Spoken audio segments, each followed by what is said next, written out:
Coucou les astronautes, nous sommes venus pour une nouvelle vidéo, bien sûr. Je suis avec mon ami Science, donc il va vous parler bien sûr de toutes les saisons jusqu'à Apollo 11, donc toutes les saisons lunaires. Donc désolé, je vous ai un peu tout spoilé. Donc nous allons parler de Apollo 3. Alors si vous voyez qu'une ou deux photos dans cette vidéo, c'est parce qu'il n'y a pas d'autres photos, car Apollo 3 a été une mission qui n'a pas vraiment été prise en photo. Maintenant, alors les amis, je vais vous expliquer plusieurs missions. Je vais vous expliquer le programme Apollo jusqu'à Apollo 11, où ça sera mon ami Apollo 20 qui va vous expliquer, ainsi que tous les programmes lunaires. Le reste, les programmes où ils ne sont pas allés sur la Lune, ça sera moi. Alors aujourd'hui, on va parler de Apollo 3. Alors Apollo 3, c'est le troisième vol du lanceur américain Saturn 1 et deuxième vol du projet Whitewater. Et il faisait partie du programme Apollo.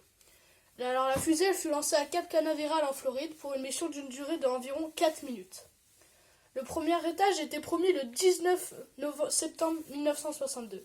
Mais la pose du premier étage sur sa plateforme de lancement fut retardée jusqu'au 21 septembre à cause d'un cyclone tropical qui se déplaça au-dessus de la Floride.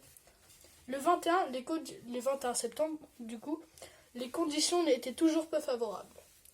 Les deuxième et troisième étages factices, ça veut dire qu'ils ne sont pas vrais, enfin ils sont faits juste pour essayer, et la charge utile fut installée sur le premier étage le 24 septembre.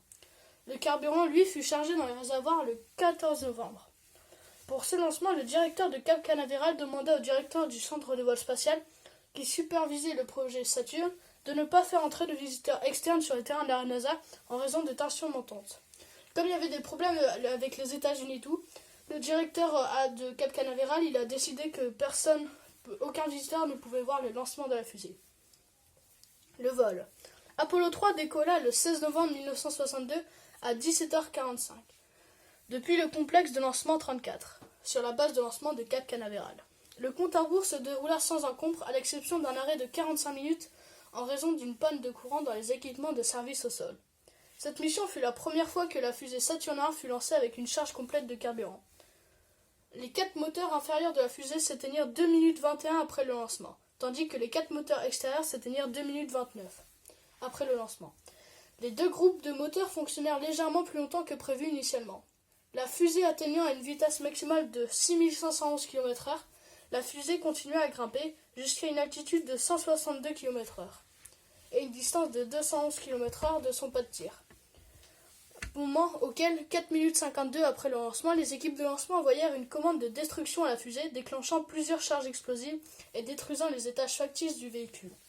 Alors ils sont permis de détruire la fusée car ce vol n'était inhabité, il n'y avait personne à l'intérieur, c'était juste pour tester des choses.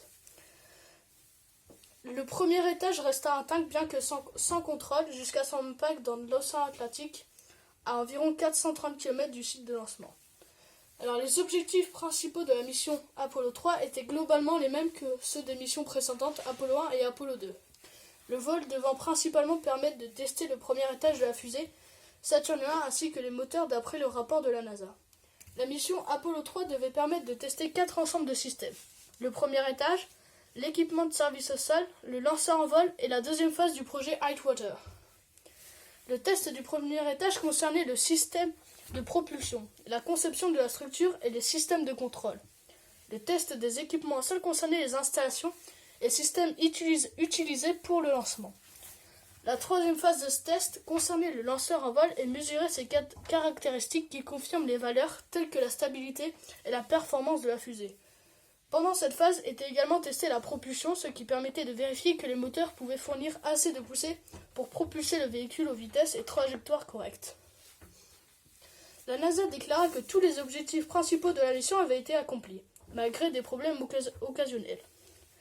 Alors, le rapport de résultats de la NASA précise que 10 tests spéciaux furent inclus dans le vol Apollo 3, tous focalisés sur des technologies et les procédures prévues pour être utilisées sur les futures missions du programme Apollo.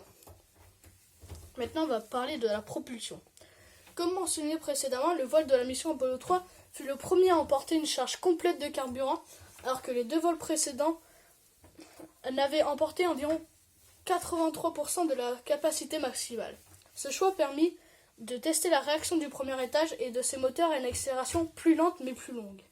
Également sur cette mission, les moteurs extérieurs furent autorisés à fonctionner jusqu'à épuisement de l'oxygène liquide de la fusée, au lieu des arrêts programmés qui avaient été effectués lors des vols précédents. Le vol Apollo 3 fut également l'occasion de la première utilisation des rétrofusées sur des matériels destinés au programme Apollo. Merci les astronautes d'avoir regardé cette vidéo. Je vous demande de vous abonner et de lâcher un pouce bleu.